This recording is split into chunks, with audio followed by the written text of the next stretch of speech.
rise in popularity of the X-Files. And here in the southeast, we have got plenty of extraterrestrial hotspots of our own, as Yasmin Pasha has been finding out.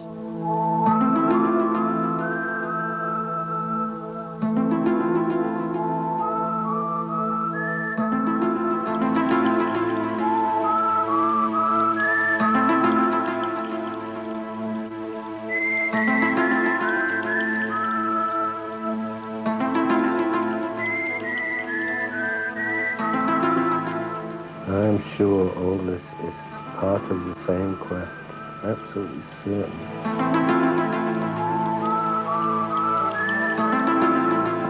There has been a lot going on in Essex recently. They're quite amazing, especially when you see them on video.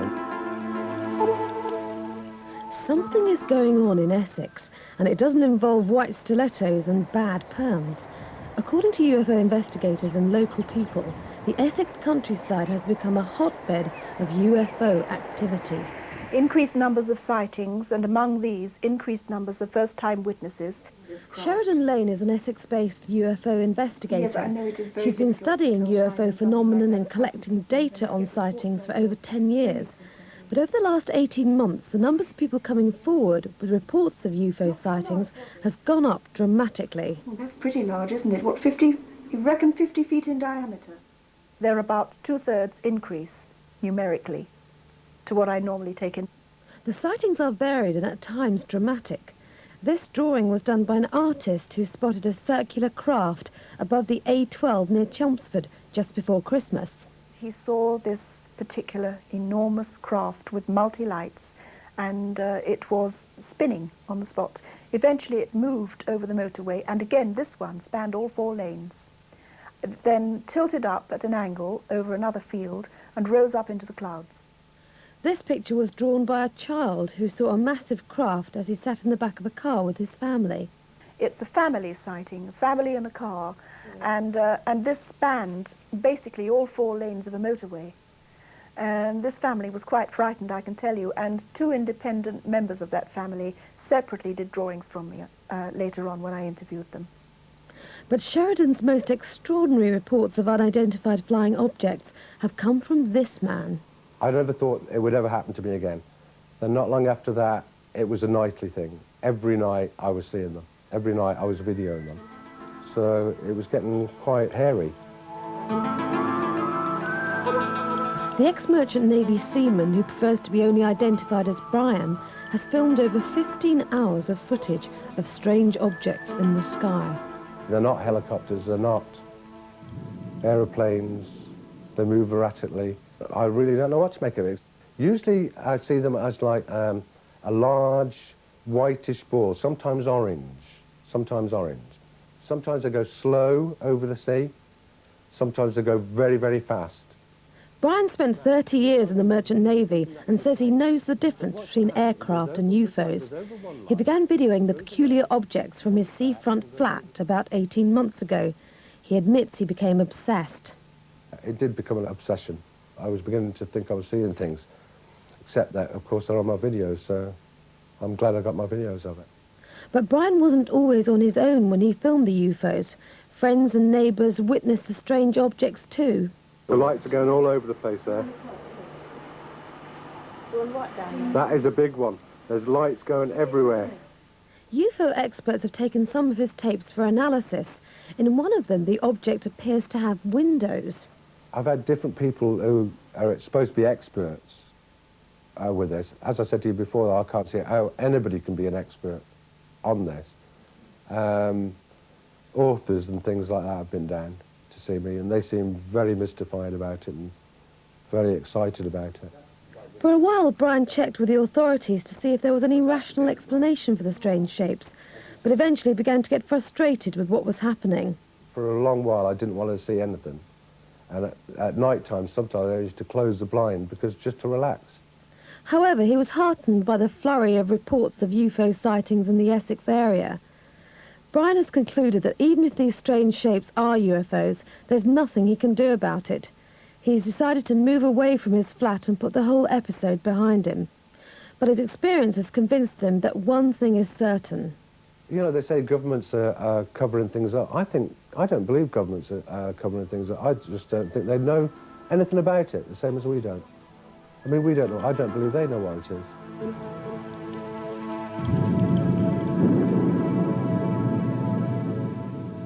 Very bizarre, and don't miss part 2 of our Supernatural series tomorrow. Hello and welcome to the show. Now tonight we're asking, are there UFOs in the skies above the capital?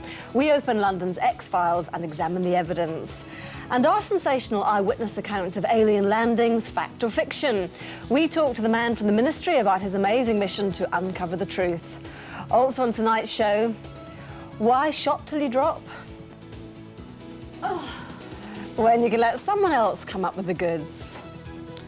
Plus, a taste of the Far East, but there's a sting in the tail, as Ken Andrew found out when he visited Singapore. But first, the second and final part of our series on London's X-Files.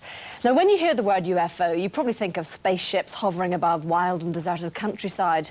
But you might be surprised to know that there's been a huge increase in the number of sightings in the skies above the capital, as Yasmin Pasha reports.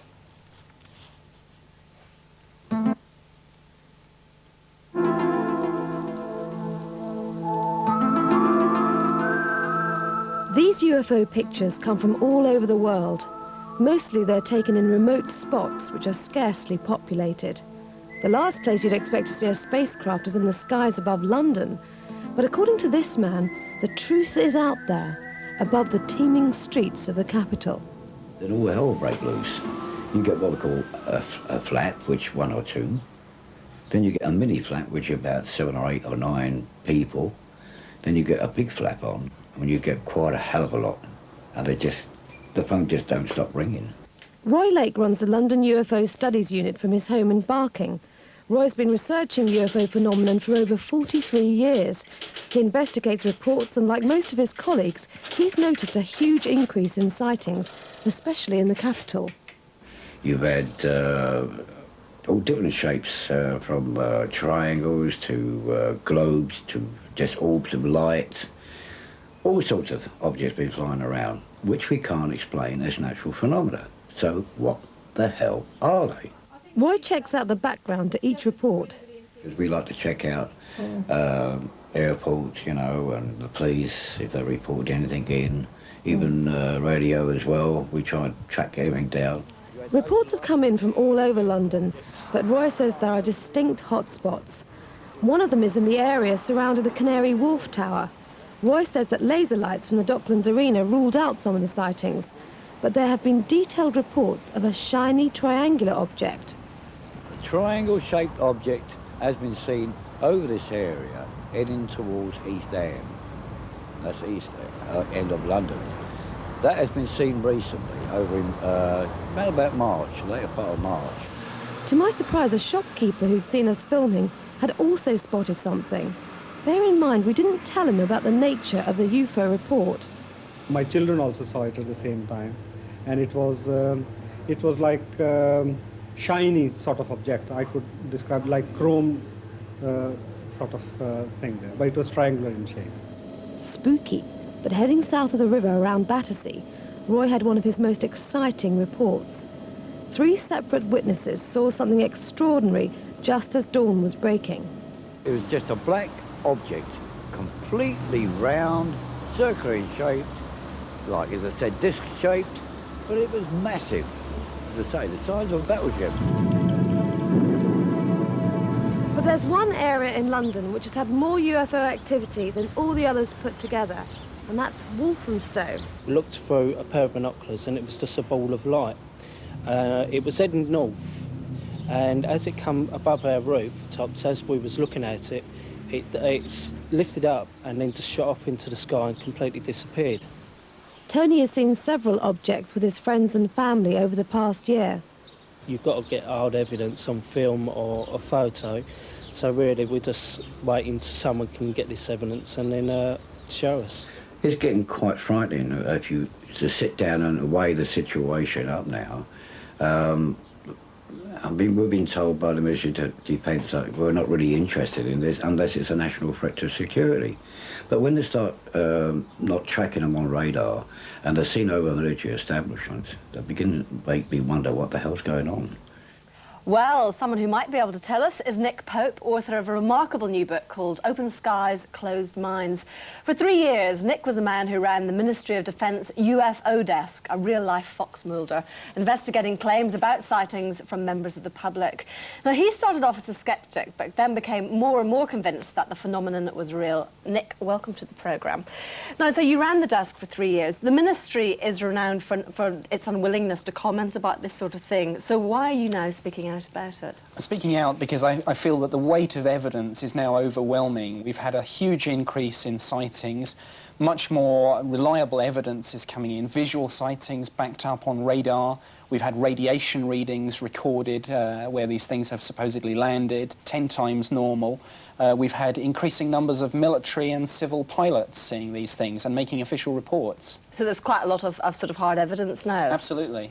As I said, you started off as a skeptic, so was there one particular incident which kind of changed your mind? Yes, there was a wave of sightings from 1993 where probably hundreds of people throughout the UK had seen a large triangular object moving very slowly over the countryside, and it was seen by personnel at 2 RAF bases. One chap there saw it fire a beam of light down at the ground. Have you ever had any sightings yourself? Unfortunately not. But presumably you'd like to. Oh, it would be fascinating, yes. Now, do you believe that the government has been covering up some of the evidence because, you know, they don't want people to know what's going on, they don't want to worry them or whatever? No, I don't think there's any cover-up in Britain. I think the problem is almost the opposite. People, for whatever reason, just don't want to get to grips with the issue at all. We know too little about it, not too much. I think if the answers lie anywhere, they lie in America. And why? Well, organisations such as the CIA and the NSA have for years said that they have no involvement in this subject. Then along came the Freedom of Information Act. All of a sudden, hundreds and hundreds of documents came out. Heavily censored, I have to say. One of the most famous incidents happened in America, New Mexico, the Roswell incident, of course, which was back in the 40s when a spaceship was said to have landed and one of the dead crew members taken off for an autopsy. Now, let's have a look at that footage, and I'd like to hear your comments on it.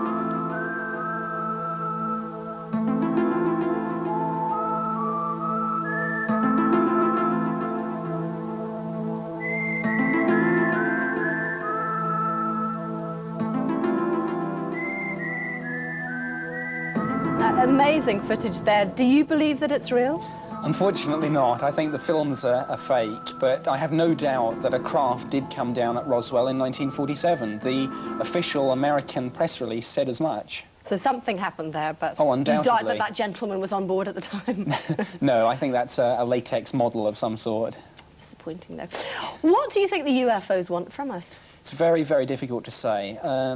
What they are doing appears to bear some resemblance to some sort of reconnaissance campaign. So it may be that they're simply here to check us out. Certainly a lot are seen around military bases, nuclear installations, places where they could observe the cutting edge of Earth technology. I mean, should we be worried about them? Are they posing a threat to national security? Well, by definition, yes, because if they've got through our air defences, our sophisticated radar network, then we must at the very least say there's a potential threat until we know what they are and what they're doing. There seems to be a huge increase on the number of sightings worldwide. Now, do you have any theories on why this is? It's difficult to say. We are getting more reports in. On the other hand, programmes like the X-Files may simply have generated more interest, but we do seem to be building up to something. The reports are coming in, ever-increasing numbers, better and better quality, more videos, more still photos. It's all, the evidence is getting too numerous. So we're heading towards some kind of showdown? Well, it's difficult to say, but we do seem to be building up to it, yes. Now, you're writing a new book about alien abduction at the moment. Is there any concrete evidence there? There is. Again, like UFO sightings, it's important to say that there are conventional explanations for many, many abduction reports, just as there are for UFO sightings in 90% of the case.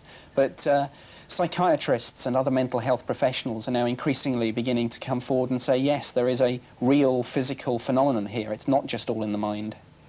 It's a fascinating subject, isn't it? And did the MOD mind you speaking out about this? I have clearance for the book. That's not to say that there weren't one or two people who I think would have been pleased if it had never been written. Right, well, Nick, thank you very much for joining us. Absolutely fascinating. Thank you. Now, stay with us. Coming up in part 2...